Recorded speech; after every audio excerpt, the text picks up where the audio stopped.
आपने कभी सोचा है कि भगवान शिव का त्रिशूल जो भारत में आस्था का प्रतीक है, वही प्रतीक ग्रीस के देवता पोसिडियन के हाथ में क्यों है? और सुमेरिया की सबसे पुरानी सभ्यता में भी ये चिन्ह कैसे पाया गया? क्या सिर्फ संयोग है या प्राचीन सभ्यता के बीच कोई रहस्यमय कड़ी? नमस्कार दोस्तों, मैं हूं विनोद लोखंडे और आप देख रहे हिडन स्टोरीज ऑफ इंडिया। और आज हम जानने वाले हैं त्रिशूल की सच्चाई। जो भगवान के हाथ में जो त्रिशूल है, क्या सच में वो बाहर के देशों में भी है? त्रिशूल का अर्थ है त्रि प्लस शूल, यानी तीन शूल। यह शिव के हाथ में वो शस्त्र है जो सृष्टि विनाश और संतुलन का प्रतीक माना जाता है। त्रिशूल का सिर्फ हथियार नहीं बल्कि ब्रह्मांड के तीन मूल तत्वों का नियंत्रण माना जाता है। हिंदू दर्शन में त्रिशूल दर्शाता है सत्व, रजस और तमस। ये तीन गुण मिलाकर ब्रह्मांड का निर्माण करते हैं।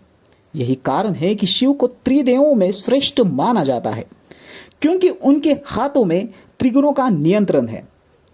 हड़प्पा सभ्यता में एक मूर्ति मिली थी जिसमें त्रिशूल जैसी आकृति हाथ में है।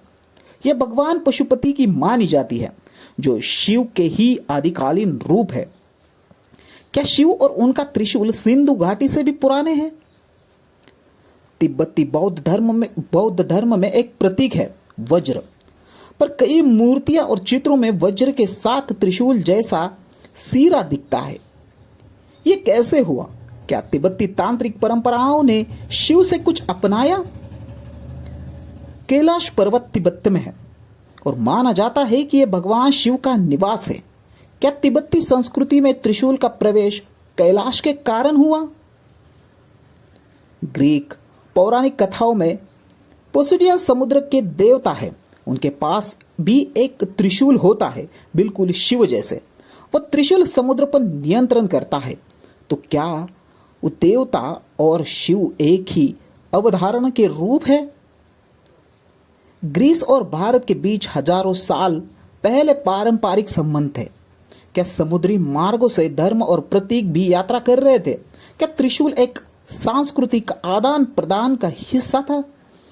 प्राचीन सुमेरियन कला में भी त्रिशूल जैसे चिन्ह पाए गए हैं। साथ ही वहां के देवताओं के हाथों में भी ऐसी आकृतियां हैं। इतनी दूर, इतना पुराना, फिर भी वही चिन्ह। क्या किसी वैश्विक प्रतीक का संकेत तो नहीं है? कुछ विद्वान मानते हैं कि शिव का मूल आदिवासी और वैश्विक संस्कृति में भी है।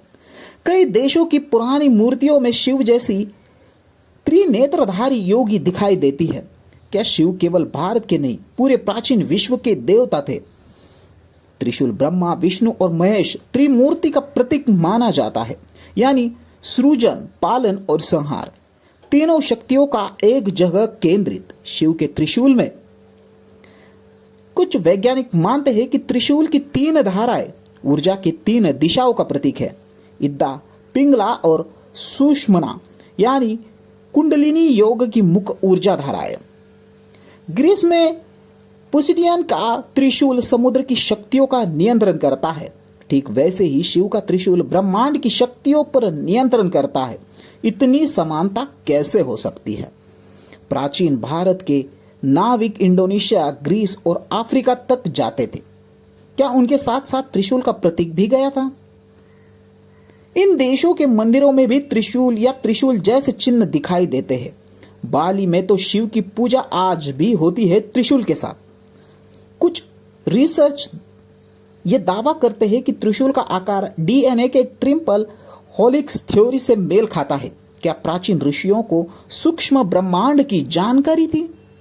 त्रिशूल सिर्फ एक हथियार नहीं, वो समय, चेतना और ऊर्जा का अनंत चक्र है।